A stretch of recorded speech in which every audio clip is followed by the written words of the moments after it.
hello everyone, welcome to our Let's Play series of Shadowrun Dragonfall. This is Colonel RPG as usual, and I'm very happy that she chose to join me today. After we talked to Glory over here for a little while, we got to hear a little bit more of her story, and I think we still need to talk to her a little bit more.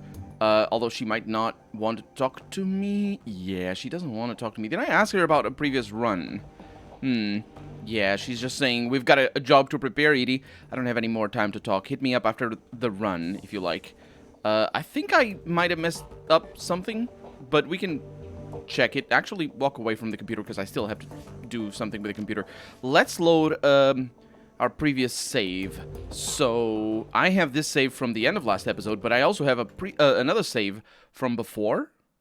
Or rather, you know, from the end of the second to last episode. That's how I usually do. And let's skip the loading screen. These games do take a little while to load, which is kind of interesting. So, any thoughts on about that last run? Edie, look at me. A tinge of red crawls up on Glory's neck. She extends her sculpted metal arms. Chrome glints in the flickering light.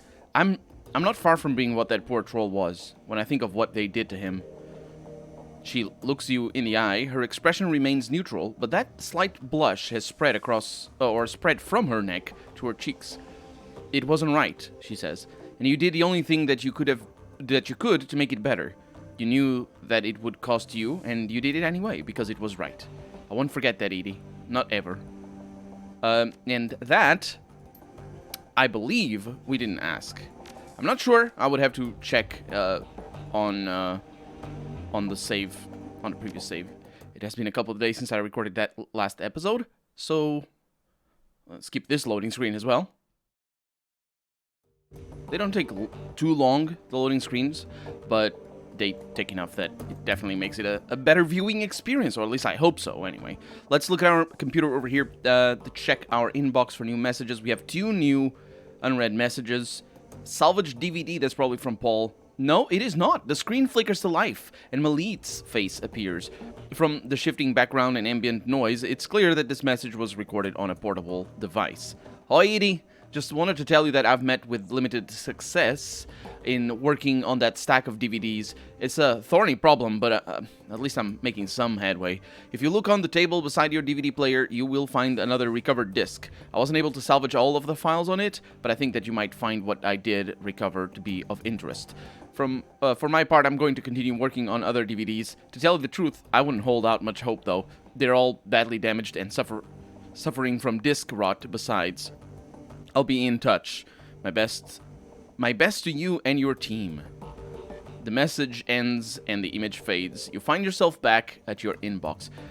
I don't know if disc rot is a common thing for a lot of people. It's not a common thing for me because I just don't have that many discs. And the ones I do, I haven't touched in years. So, yeah, my only console that I have ever had was a disc console.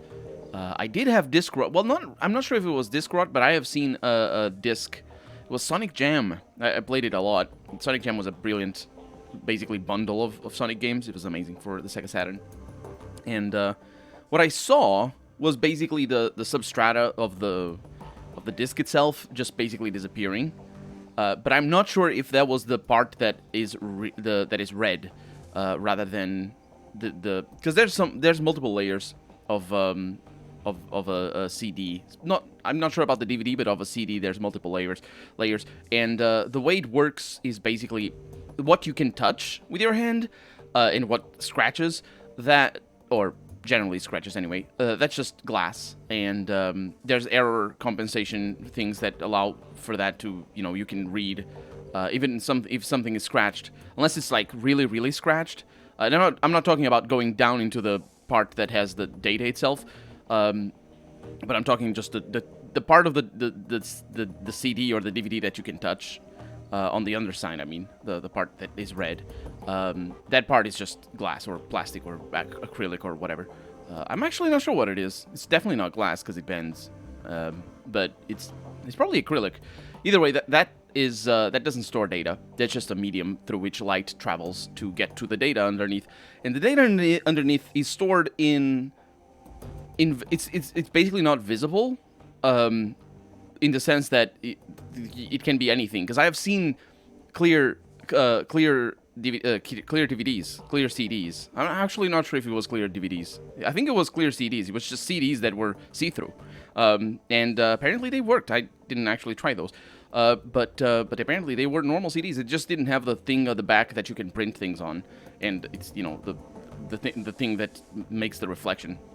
I think the thing that makes the reflection is actually dependent on the lamination. So it depends on how the distance between the different strata, the distance between themselves. So all the shiny bits of a CD or a DVD, all those shiny colors that you see, is just the dependent on that distance. So I'm not 100% sure, but yeah, because that color, that gray sort of color that you see underneath a CD, can be any color. It just depends on what they painted it as. Well, I say that. I know there's black CDs and there's red ones as well. And I think Blu-rays... The reason why it's called Blu-rays, it's because of the wavelength of the reader, I think. I'm not sure. Anyway, the point is, have you seen bit rot? I've seen it once. And if you all have old CDs, go and check, because they might be crumbling and they might not be readable. This is a real concern. It was already a real concern back in the 2000s when I last used CDs. So, yeah, into 2020 at the time of recording, yeah, it's probably even more. Back up your data. It's pretty important. It's pretty important. And backups is not a thing that you can do just once and forget about it. You need to go and check. Error, bit rot, and disk rot is a thing that you have to take into consideration. And bit rot is another thing that has to do more with the file system than anything else. But it's basically it applies to hard drives and the SSDs and stuff like, and pen drives and stuff like that. So yeah, back up your data. Let's see this still alive thing. This is from Jana to Edie. Jana. She was the previous message was from the rigger outside that we got the robot to work with. And Jana, of course, is the dwarf lady that didn't think she would kill anybody and then proceeded to kill a bunch of people. I guess that I should thank you, she says. You got me out of that horrible job alive. I don't think I could have made it on my own. What happened on that run took everything else away from me, but at least I'm still breathing. The lodge turned me into a killer, Edie. That gnaws at my guts every minute of every day, and I still can't sleep at night. Innocent people, normal people, died because of what I did. And you know why they made me do it? Because they could. I don't know. Maybe this doesn't bother you. You're a Shadowrunner, after all. You kill people all the time. Just another day at the office, huh? Well, I'm not like you. I can't just kill people on the job and forget about it the next day. This is going to haunt me for the rest of my life. I don't know how to live with this, but it's still better than not living at all. That's what I keep telling myself. And so I figured that I might as well tell it to you, too. It's not... I wonder if this is realistic. It's not a type of story that is told in media all that much. You know, people who get...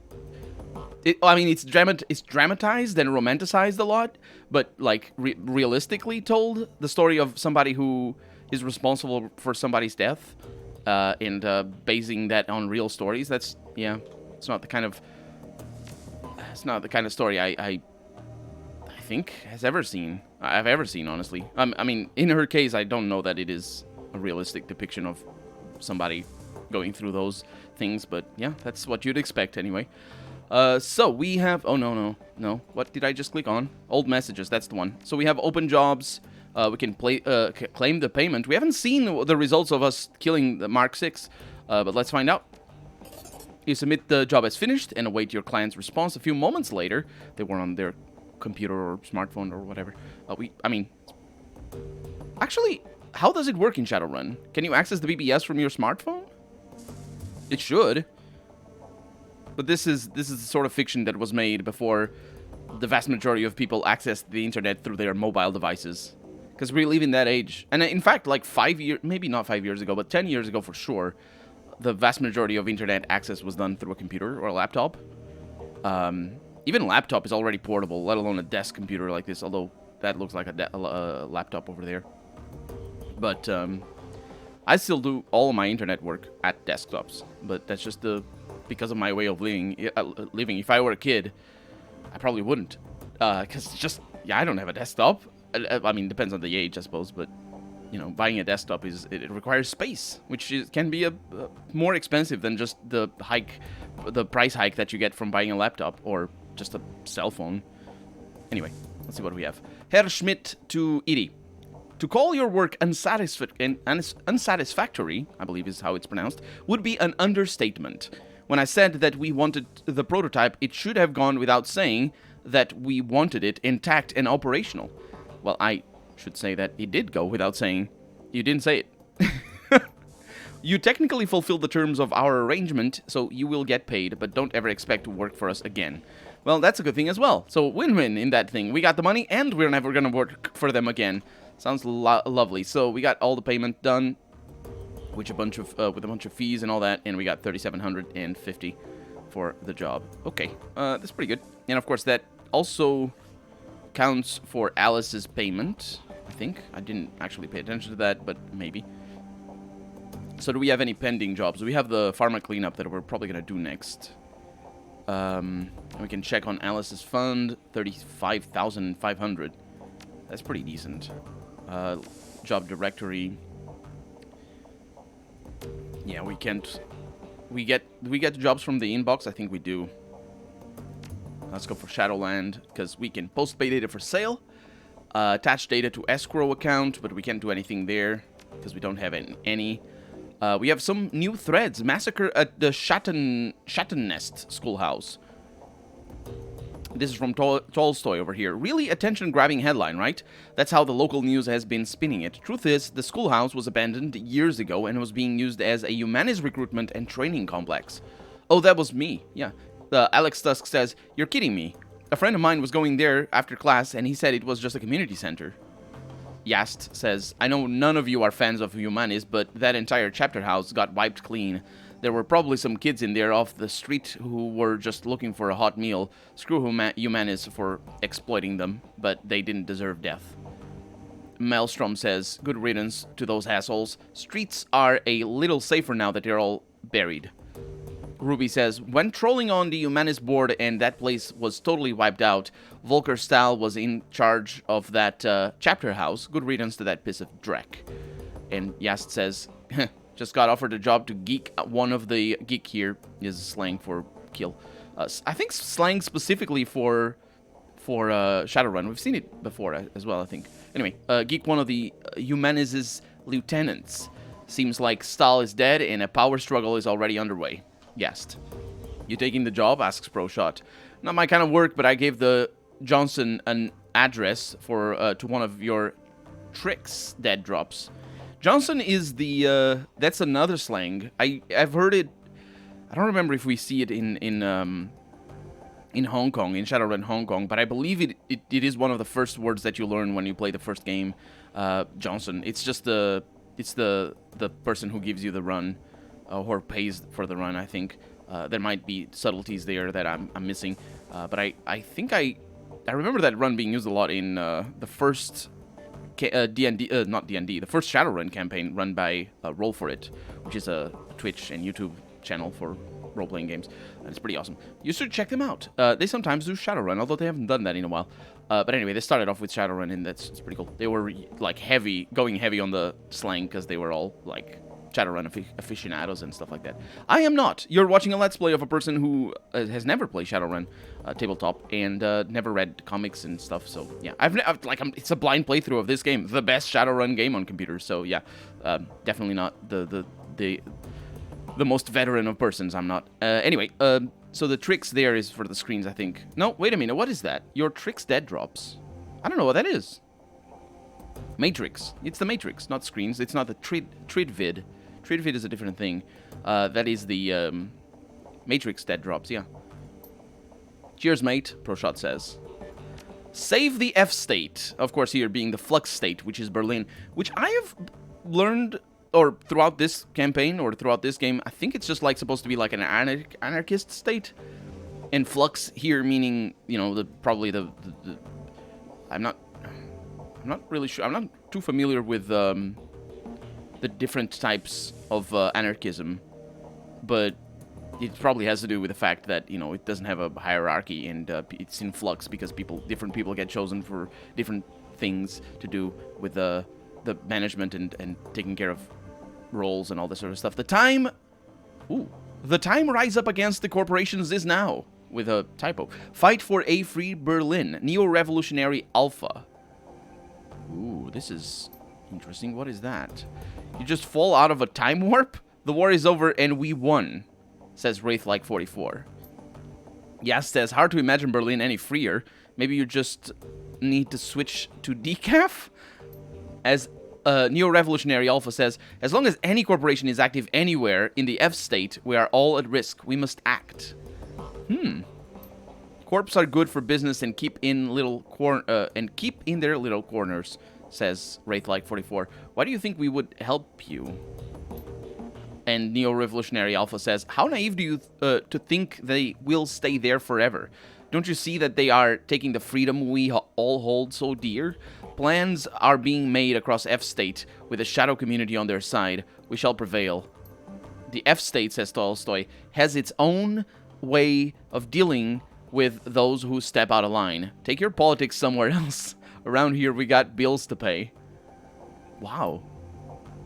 That's a very interesting...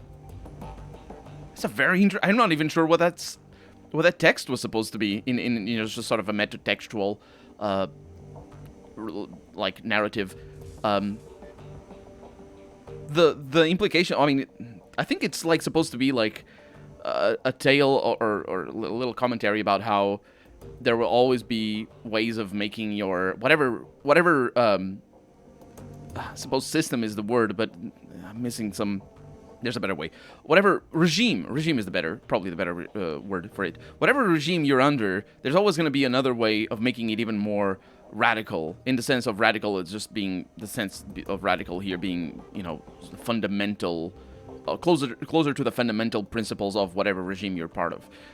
And even though the Flux State is anarchist, as far as we can tell, it's still subject to overall like the worldwide.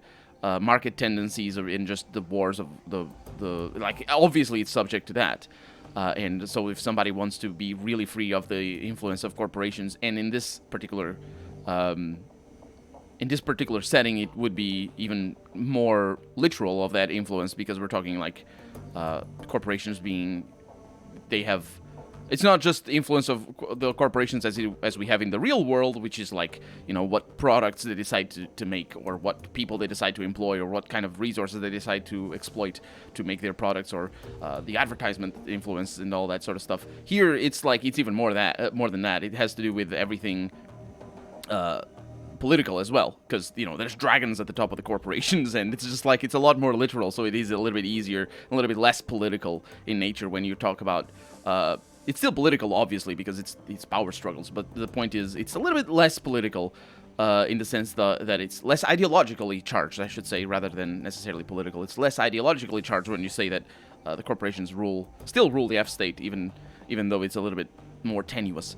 But I think the point is that you can always go further, but there's always going to be people advocating for the status quo. We got bills to pay is a very common excuse to not go through a revolution. Not that, I mean, I'm not trying to take any merit from that particular excuse, because it's important to understand that that's also a tool that people who don't want revolutions use to make sure that revolutions don't happen, is just making sure that people are too preoccupied with their bills, as it were, in this case anyway. But there's other factors as well. I remember, for example, in Disco Elysium, there's this one line. There's only this one line. I don't remember there's another one. Or I don't know that I saw another one anyway. There's this one line where your character can say, I'm too tired to think about revolutions. Like, I have too much work to do. And that is definitely a thing that maybe doesn't happen in the F state. I'd like to think that it doesn't happen in the F state. Just corporations driving people to exhaustion because they need to work all day. Or just, to not think about work when they are at home. So it's you know what it is. Escapism is a very important aspect of our daily lives under capitalism. But also that exists, that escapism exists, or that escapism exists, or is required because our lives are exhausting without it. And it has merit. Like, you're absolutely right to just say, I have bills to pay, or I don't want to think about it right now because I have too much work in my head. Definitely has merit. But understanding why that exists and who exploits that as well is part of being able to build something even more radical in the case of what was the name? Neo Revolutionary 44, was it? I don't remember. Anyway, we have the running on SK. What is that? What is SK? Chaisa, without the little thing. It's a good thing that it's without the little thing, because actually it isn't, because everybody knows how to read Chaisa. It's the most famous German word. I mixed those two words together. It's most famous. Well, actually, Volkswagen is probably the most famous, rather than... although Volkswagen is... No? Is Volkswagen a word? Is that considered a word? Because it's two words. It's a conjunction. But then again, German has that. And also I'm pronouncing it wrong. It's Volkswagen. No, not wagon. Volkswagen. It's an F sound at the beginning, because V's at the beginning sound F in German. I just say it how I grew up saying it. Anyway, Chaisa, what a thrill. Had to do a simple data steal on an SK branch office, turned into an OK Coral shootout. Never seen... This is from Maelstrom. Oh, we've heard from them before. Never seen first response team arrive that fast in my life. Had a Decker off-site running damage control. Managed to distract the second team to a different building while we jacked the car, and the first team came in. Lesson learned. Simple when it comes to SK means something else. And Tolstoy says, you stole the corpse response vehicle? Don't they have trackers on those things? Maelstrom says, of course they do. Dumped it off the side of the road with a primed grenade in the backseat just to be safe. Nice one, says Wraith-like44. And Ruby says, bragging about a nearly failed run on SK? Is it worth them paying a Decker to backtrace your Shadowland account? And Tolstoy says, any idea what valuable data they were hiding in that branch office? And Maelstrom says, no idea. Money was too good to take any chances with. Safely delivered it, and the transfer cleared. Just some stories and all that. Cool stories, though. Just really sets the mood for what we're doing. I think those are pretty important, and they're a nice way for the writers to stretch their legs, their writing legs. Although they do that a lot with all the characters. So I suppose that's that. We can go and check.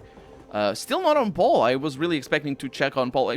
Maybe we could have checked on Paul in this episode, but I rambled about all the things, as I am bound to do. Let's see. Load the Watch Me, the third DVD. There we go. A soft whirring sound fills the air as the ancient DVD player spins the disc up to speed. The scratched LCD display comes to life, and a menu fills the screen. We have track 1.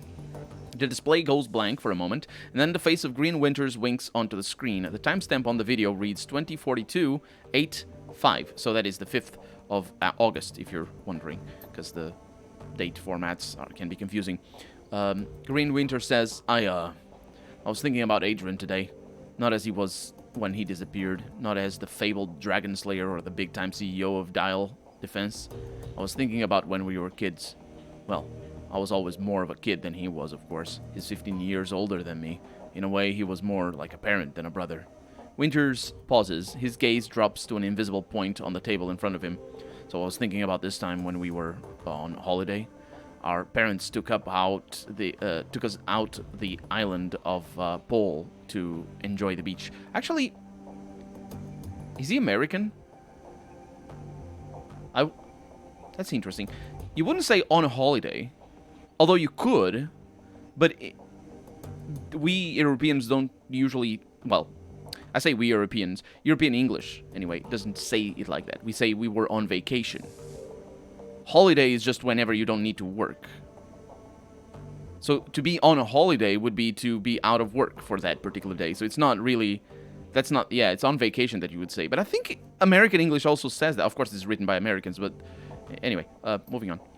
I must have been about 5 years old. Adrian was 20. It'd be his last family vacation with us. A year later, he'd begin his meteoric rise to fame and fortune. But on this trip, he was my brother.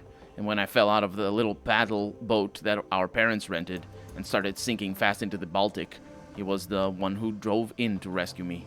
You saved my life that day, Adrian. I'll love you forever for that. And I will find you. I owe you that much. Winters disappears and you find yourself back at the menu screen. Oh, I skipped to track 3. I'm sorry. While this track does load, it's clearly corrupted. The screen fills with a meaningless stream of text. I think it's the same as before. It's always the same whenever it's bad. The display goes blank for a moment, and then the face of Green Winters winks onto the screen. The timestamp on the video reads 2049, the 6th of June. Found an old news article that mentions Adrian from way back in 2036. It was printed in a financial magazine called Das Finanzwesen. It's Financial Times or something.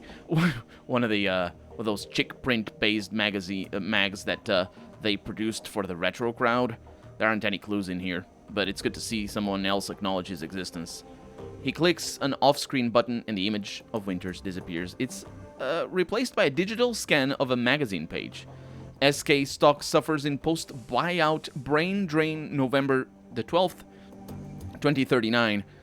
Written in the American way, I think.